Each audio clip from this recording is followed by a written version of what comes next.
Disclosure: I was invited by the Tank Museum at Bovington in the past. Now, it is often claimed that the Germans specifically target the Sherman Firefly, for instance. Moreover, the significantly larger 17-pounder gun and the armored radio box on the rear of the turret made the Firefly an easy and obvious target for the Germans to single out. And there were even attempts to camouflage the much larger 17-pounder gun. It was also considered prudent and appropriate in Normandy for troop leaders not to command from the Firefly, as these tanks would probably be first target selected by German gunners. Buckley has two sources here in the footnotes, but neither are German ones. Similarly, another book notes, the Germans soon learned to knock out any Fireflies they encountered first before engaging the standard Germans. Fletcher and Zaloga, on the other hand, make it clear that this was the perception of the soldiers and that this information might not be reliable. For example, the Sherwood Rangers came to the conclusion within a few days of landing that the Germans were singling out their Fireflies for priority destruction, presumably on the account of their longer gun. This is not an unreasonable assumption, but it is not borne out by evidence. It is important to account for the soldiers' perceptions, but one also has to be skeptical. After all, human perception is limited even at best circumstances, and being fired upon is a significant emotional event.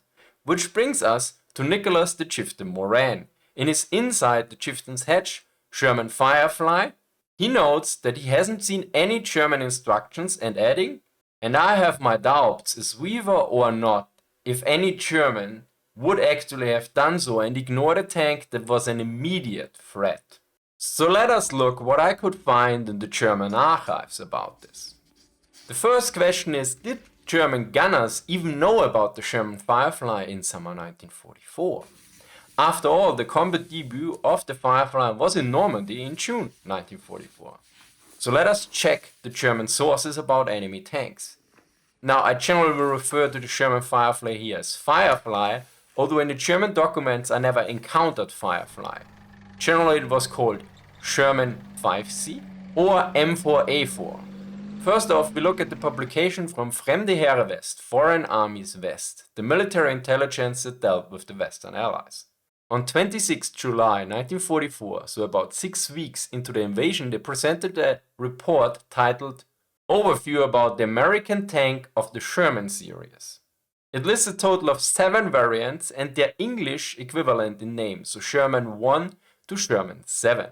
Note that the Sherman 6 designation did not exist. Additionally, they were aware at least partially about the Sherman Firefly. It is noted that some of the British Shermans are equipped with British equipment and armament, stating that these tanks got a C added to the British name, for instance, Sherman 5C. The caliber and length of the gun of the Firefly are correctly identified. Similarly, the reduction in crew members from 5 to 4 men and from 97 to 70 shell shells between the regular Shermans and Firefly is correctly identified as well. It is noted that the Sherman 5C has the distinctive long barrel with a muzzle brake and a box for the radio at the rear of the turret. In terms of how to fight it, it is noted to refer to the tank engagement charts Panzerbeschusstafel Sherman. Note, I have some of these firing charts. These were issued for individual weapons. Here's a photo of some of them. Notice this pack was for the artillery. As such, it includes all types of artillery guns, including the Leichte Feldhaubitze 16 from the First World War and various captured guns as well, as you can see. These instructions show the outline and some details of the tank from front, side and rear. Then the area is blackened to indicate where hit produces a kill and hatched if it produces a limited effect. White areas are denoted with having no effective hit. Sadly, I don't have all of them available. The most current I have seen are from 1st July 1944, so issued about 3 weeks before this report. And in these still the Sherman M4A1 with the cast rounded hull is used. Although it is clearly noted in various German reports that the other Sherman variants with welded sloped hulls are clearly more common. As such, I doubt there was a special issue for the Sherman Firefly ever made. The report also includes 4 photos of the Sherman Firefly, namely from the side, front and a 45 degree from front and rear. Next is a report directly about the fighting Allied tanks in Normandy from June 1944, about the German experiences from 6th to 24th June. This report has a lot of interesting points in that are relevant for answering our questions. The second section immediately criticizes that the mass of German troops still rejects proper tank identification practices. This is contrasted with proper identification of aircraft, which supposedly worked. It is even noted that both officers and regular men have very low knowledge about tanks. Tank identification charts are not available or outdated at many units and headquarters as well. This of course raises the question, if most troops couldn't distinguish, for instance, a Churchill from a Sherman, how they would distinguish a regular Sherman from a Firefly. It is noted that theoretical knowledge does not destroy enemy tanks, but that it is a foundation for proper anti-tank measures and combat.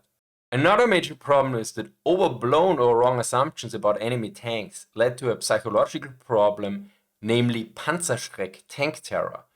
Note that Germans also had a weapon with that name, but originally the term was used for regular troops being shocked or scared of tanks. The report adds that successful tank hunters all have shown very good knowledge about enemy tanks. Yet there's more. It is also specifically stated that a lot of the reports about enemy tanks are not based on German troops' perceptions, but by statements of prisoners of war. As such, it is noted that the military intelligence officer should only provide information that is correct and absolutely necessary to the troops. The report continues with a list of enemy tanks that were encountered. The first part specifically notes new enemy tanks. The first one is called 27-ton cruiser tank Mark 7 Cromwell. After the name, no additional information is provided. The second one is called an improved version of the 29-ton tank General Sherman M4A4. In contrast to the Cromwell, far more information is provided here. The Sherman is called the T-34 des Westens, the T-34 of the West. It is stated it is the most numerous US tank and that also many British tank formations are equipped with it. It is noted that the A4 variant is new and that the previous variants A1, A2 and A3 had been encountered before. Keep in mind that there was also the plain M4, which is not acknowledged by the report, although it is mentioned in the previously discussed July report from Fremde Heere West. Anyway, the report notes that the A4 has two improvements in comparison to the A1, namely A, an improved armament, a 76.2mm gun with a barrel length of 58, although with a question mark, instead of the 75mm with a barrel length of 40. It is added in parentheses that a longer barrel allows for a higher muzzle velocity and thus stronger penetration capability. Keep in mind, this seems to be mostly correct since the regular 17-pounder gun has a barrel length of 55. The other supposed improvement is B, improved armor. A frontal plate of 80mm welded at a 35 degree instead of 51mm cast rounded. Side armor 48mm welded at 90 degree instead of 39mm cast at 90 degree. The issue is these are not the armor values of the Sherman 5C Firefly. The old values are actually almost correct, as you can see here from the values according to Honeycutt and others. It is then added that despite the improved armor, the Sherman is vulnerable to the 75mm puck at medium to long ranges and to the 50mm puck at close ranges. Noting that in terms of ballistic, it is pretty much on the level of a T-34. So for the uninitiated, this tank was not a regular M4A4, as the German report assumed at this point. This is a Firefly 5C. The M4A would be a Sherman 5 in British nomenclature, whereas the C indicates it was equipped with the 17-pounder. So this was a British modified M4A4. Keep in mind, there was no American M4A4 with a US 76mm gun, only the A1, A2 and A3 variants used the gun. The reason for this is simple, the M4A4 was almost exclusively used by the non-US troops, since it was provided as Lend-Lease tank. There were a handful in US depots in the States though, but in terms of combat units, they were not issued to US units. Of course, there might have been exceptions like exchange between US and British units. Yet more importantly for us is that the Germans in the first 3 weeks positively identified the Sherman Firefly as a tank with more firepower than the regular Sherman. It was also identified to have improved armor protection, but this was actually wrong, although there's nothing more in the report about how this tank should be treated or not. There's just a brief mention that in terms of armor protection it is similar to the T-34. In the appendix a tiny bit of data is provided, yet most important aspect here is that for the Cromwell there are 2 drawings provided, a simple one and a realistic one. Meanwhile for the Sherman there's nothing. Of course it can't be ruled out that the drawing and/or photo was provided and is missing, but if that was not there in the original, it is unlikely that there was a proper identification even at the highest positions possible at this point. Yet the most interesting aspect in the report is actually not in the section about the Firefly. A closer look at the parts of the report indicates that the German underestimated the firepower of the 17-pounder gun and/or mixed it up with the US 3-inch M5 anti-tank gun. They are not sure if it's an American gun. In the section about enemy tank guns, a 76.2mm gun MKL-52 is mentioned. It is assumed that the penetration values are likely similar to the German PaK-40, thus stating the gun is a threat to the Tiger at close and medium ranges. Yet as you can see here, the 17-pounder has a better penetration power than the PaK-40 and is actually a threat to the Tiger at 2000 yards, while the PaK-40 was not a threat to the Tiger at 1000 meters. Interestingly enough, the British already used the 17-pounder in 1943. It is also noted that the weight of 3.6 tons is very high in comparison to the 1.5 of the PaK-40. I'm not sure if the 3.6 tons is a conversion error or a typo. According to other sources it should be around 3 tons, which is still double that of the PaK-40, but it also had more firepower. It is noted that the weight is about that of the German 88mm anti-tank gun, but in terms of firepower it is weaker than that gun. In this case the report is both incorrect and correct. The weight of the PaK-43-41 was 4.3 tons, so significantly more, but its firepower was also clearly better. Here you can see the approximate values for the 17-pounder and the PaK-43. The final error is that it seems that the Germans did not realize that this was the gun in the new Sherman as well. Hence, although the Germans identified the Firefly as an individual tank, they did not realize, at least at this point, the full increase in firepower the gun provided. They stated that it had better penetration but only on par with the PaK-40. Furthermore, they did not realize that this gun was in the Firefly. This would also mean that special instructions would not be necessary from the German perspective, since they were not aware that the 17-pounder, even with the regular APZBC shell, could not penetrate the Tiger I at long ranges, let alone that with the APDS-SV shell it could even penetrate a Panther frontally. Before we continue with the tactical remarks of this report, the visit to the German military archives and this video was made possible by my Patreon and Subscribestar supporters. Sadly, due to major changes over the last months, I have become far more dependent on your support than ever before. You guys are keeping the channels going. If you like what I do and want me to continue doing it here on YouTube, thank you for considering supporting me on Patreon or Subscribestar. Links are in the description. Yet let's move on to the report. Just to be sure, I also checked the tactical notes in the report if there was a special mention about how enemy tanks should be engaged, and if any priority should be given to special tanks. I couldn't find anything in that regard. Although I found various entries praising the Western Allies' tactics and at least one wrong perception in regards to their training. It is particularly noted that the accuracy of Allied gunners is noted positively by several people. Additionally, that in some cases the opening of fire was both quicker and more precise than that on the German side. The latter part might be influenced by the stabilized guns of the Sherman, although it is hard to tell since some units were not properly trained on it. The wrong perception is particularly interesting. The report praises Allies' abilities to deal with the hedgerows and the good coordination between tanks and infantry. It is concluded that the Allies likely had trained particularly for this terrain in the long preparation time.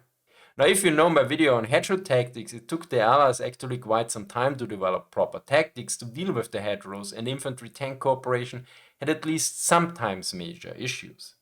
This is a typical aspect of the grass is always greener on the other side, and I think it's strongly related to the Firefly crews, assuming that they were a priority target for the Germans. The next source we look at is the Nachrichtenblatt der Panzertruppen, the bulletin of the Panzer Arm. The first mention of fighting in Normandy appeared in the August 1944 issue. Interestingly, as a threat in combat experience for the Western Front, the 17-pounder is not mentioned. It is stated that due to air superiority, accurate fire, and the 92mm anti-aircraft gun, which likely refers to the British 3.7-inch gun with 94 caliber, the Tiger is threatened and as such must according to the principles of the Light Tank Company. Now we know that Allied soldiers often noted that they were under fire by the German 88mm flak gun, even if that was not the case. The question is if tank losses here were attributed by the Germans to the British AA gun, although it might have been the 17-pounder. Later on, the Sherman Firefly is mentioned. The information and data provided seems to be identical with the Fremde Heere West report from July we discussed first. Additionally, the 4 photos were also included. As such, we know that at least the members of the Panzer Army should have been provided in theory with proper photos to identify the Firefly, although the question is when the Panzer crews actually received this publication, since it was the August issue. Under new weapons, the 17-pounder is also mentioned, or well, kinda. The American 7.62 cm anti-tank gun, 17-pounder, barrel length 52.8. Note the difference in barrel length might be a measuring error, but might also be due to differences in technique. For instance, is the muzzle brake accounted for or not? Although looking at the data provided in this case, it is the American 3-inch gun. It is stated that this gun appears in 3 forms, as towed anti-tank gun as the M5, in the M10 tank destroyer as the M7, and as anti-aircraft gun as the M3. Note that in the February 1944 issue, this gun was mentioned to be introduced as anti-tank gun and as gun for the M10. Yet more interesting is that the information about the gun is different to the June Normandy report, where there was a mix-up between the 2 guns, but in this case the Germans seem to be still oblivious about the real 17-pounder gun, or at least its name, since the British already used the gun in 1943. In the February 1945 issue in the section Tank versus Tank Combat, the Sherman is mentioned, but no distinction is made about the Sherman variants in terms of armament or armor. Yet it seems that either the American 76mm gun or the British 17-pounder was assumed as the gun for the Sherman here. The text notes that the Sherman can penetrate the frontal turret armor of the Panther at a range of 1000 meters or below.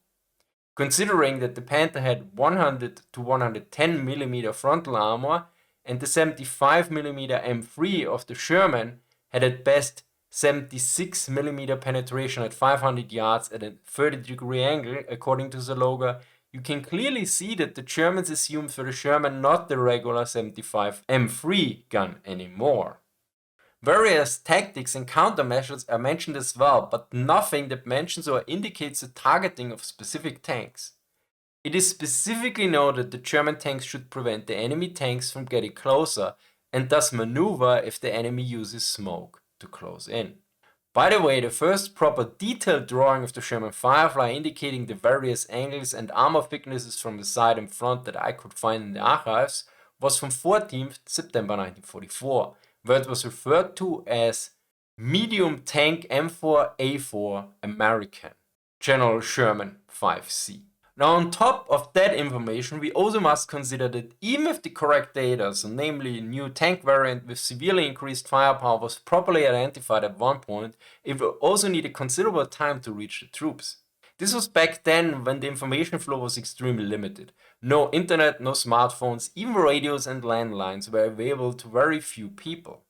To give just one example, a German artillery unit received self-propelled guns. In a report about these guns, the following was mentioned. By chance I found out that there's a pamphlet for the driver training of the Schwerefeldhaubitze 18-1 self-propelled gun 4. It would be of great value to give at least 2 copies of this to each unit for teaching purposes. In short, dissemination down to the troop level might have been a serious issue and experienced likely delays even if the full potential of the Firefly would have been discovered. Add on top of that according to the German report, tank identification charts were often not available or outdated at the beginning of the invasion. This situation likely did not improve once the fighting started. Even nowadays, proper dissemination is a problem, as a former Bundeswehr NCO told me from his experience. Now we also need to talk a bit about how the Sherman Fireflies were deployed. The British issued them initially in a complete platoon, which the British called troop. So one platoon of Fireflies would cover 3 platoons of Shermans or Cromwells. This was soon changed to provide each platoon with 1 Firefly. So you had either 3 regular Shermans with 1 Firefly or 3 Cromwells with 1 Firefly. In the second case, it would be far easier to determine which tank was the odd one, at least in theory, but in practice the Fireflies generally also stayed a bit back. As such, they would be harder to spot and also less inviting target, since A, harder to hit, and B, less chance to penetrate as well. We already found nothing in German sources that corroborates that they specifically target Fireflies. Well, the British data also suggests this was not the case, to quote first Buckley. Problems of German gun crews picking out Firefly first have been alluded to, see above, but casualty rates for Fireflies were actually proportionally less than for the 75mm gun Shermans, principally because of their tactical employment. Furthermore, Fletchens allow provide even more data and also look at the case of platoons of Cromwells and Fireflies as well. According to a British report dated 23rd June 1944, the total wastage, as they put it, of Fireflies in 1 Canadian and 3 British armored brigades ashore was 19% of the total available compared to 29% of their regular tanks, and that includes 22nd Armored Division, which had lost 101 Cromwells against just 6 Fireflies by that date. Surely if there was anywhere that the Fireflies would stick out, it was while mixing flocks of the comparatively diminutive Cromwells. But we are not finished yet. I also reached out to Roman Töppel, who talked with various German World War II veterans over the years, particularly about tank combat as well. About my question regarding if the German troops particularly targeted or were instructed to engage the Sherman Firefly, he responded that he had a similar question as well at one point. I once read that German tank crews always tried to fire at enemy command tanks first, which supposedly was particularly effective on the Eastern Front, as not all Soviet tanks had radio equipment. I asked Hans Siegel, an officer in the Waffen-SS who served in tank units on the Eastern and Western Front, about this. Siegel wrote back to me saying that this was nonsense, that they had fired equally at all enemy tanks that appeared on the battlefield. I assumed that there were no targeted searches for Firefly on the Western Front either, especially since tank battles in the West usually took place at fairly short distances and there was not much time to take a close look at individual enemy tanks. This seems also pretty much in line with the Chieftain's statement as well. Additionally, I also asked a combat veteran from Ukraine about his view on that matter in regards to his battlefield experience and engaging targets. He made a very interesting point. In his opinions, the various theories, plans and tactics only work when one has a significant recon advantage. So if one knows what vehicles the enemy has and when and where they show up, so that one can prepare appropriately. Yet this is rarely the case in real combat. He particularly notes that the commonly described practice that in a column the first and last vehicle are destroyed is in theory nice, yet in practice rather uncommon. Although keep in mind he's a combat engineer, tankers might have a different view, but Chieftain is a tanker. To conclude, based on the available information from German sources, it is highly unlikely that German gun crews specifically targeted Sherman Fireflies. Since although the Germans identified the Firefly already in June 1944, they did not realize the penetration capability of the British 17-pounder gun at the time, so it was not seen as a particular threat. B. The anti-tank report for Normandy about tactics that identified the Firefly as a new Sherman variant did not include any information to engage any kind of tanks differently. C. German anti-tank engagement charts were concerned only about the armor plating, not firepower. D. German tank identification practices, at least according to the Normandy report, were lackluster in regard to basic models. As such, special variants that looked only a bit different were extremely hard to identify for most soldiers, let alone in the heat of battle. And at least one World War II German tank veteran stated that command or special tanks were not specifically targeted. On top of that, British sources about losses also clearly show that Fireflies suffered less losses. This can be explained to the tactical employment, but in some cases the difference in ratios are quite steep. Now, important here, I don't blame the Allied tankers and their Fireflies for thinking that they might have been priority target for the Germans. I think that is a completely normal response in such a situation. Yet what I have an issue is that so many historians again and again repeated this and portrayed it as a German practice and not perception of Allied soldiers. After all, by now we know very well that not every German tank was a Tiger, nor that every German gun was an 88 gun. Thank you to the Tank Museum at Bovington for inviting me. Thanks to Roman Töppel, Butja Freimann, Joshua Collins, Tobias and Peter Samsonov for answering various of my questions.